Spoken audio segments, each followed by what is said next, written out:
We've learned to raise our voices up.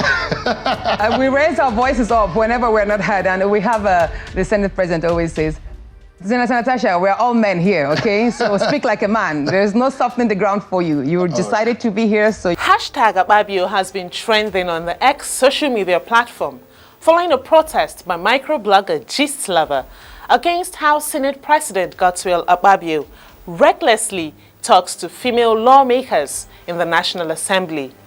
This came after Senator Natasha Akpabio tried to appeal a bill during Thursday plenary. The Senate President cautioned she needs to be recognized before she speaks because they are not in a nightclub. Mr. President, we don't want it to be killed. We just want a bit of modification. We don't want the bill killed, but it should be slight modifications. It's a necessary bill.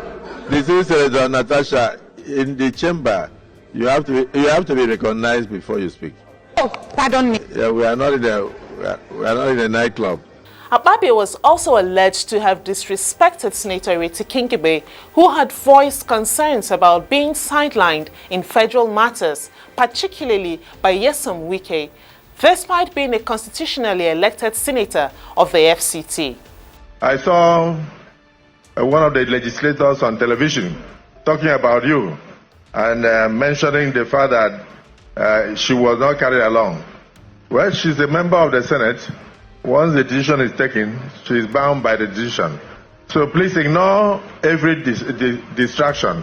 So, Gistlover is provoked and has said that unless Akpabio apologizes, he will release all the details of his side chicks and all the businesses he has funded for them. He said he would also expose all the embezzlement linked to him during his tenure as Minister of Niger Delta Affairs. The question is, how does exposing Akpabio's alleged misconduct scrutinize his leadership or hold him accountable? This seems to be creating an opportunity for gossip rather than addressing the issue and correcting the wrong. But it also presents a critical opportunity to address the broader issue of women's representation in Nigeria's political landscape.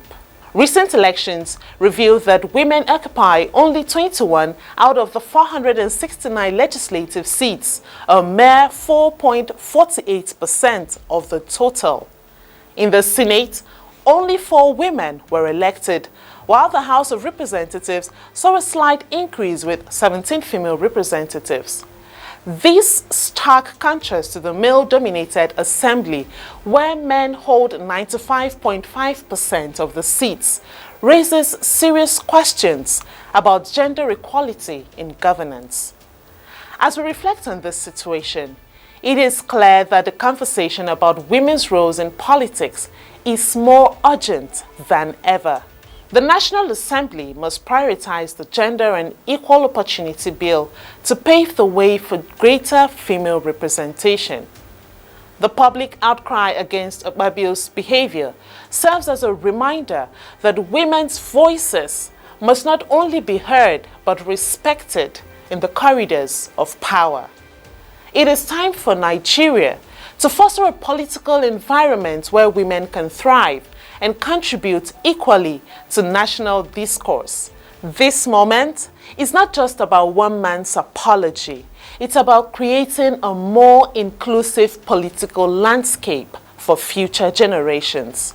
Meanwhile, the Senate President earlier today tendered what seemed like an apology to Senator Natasha. We would love to hear what you think about his apology. Distinguished Senator Natasha, I want to apologize to you if you felt offended.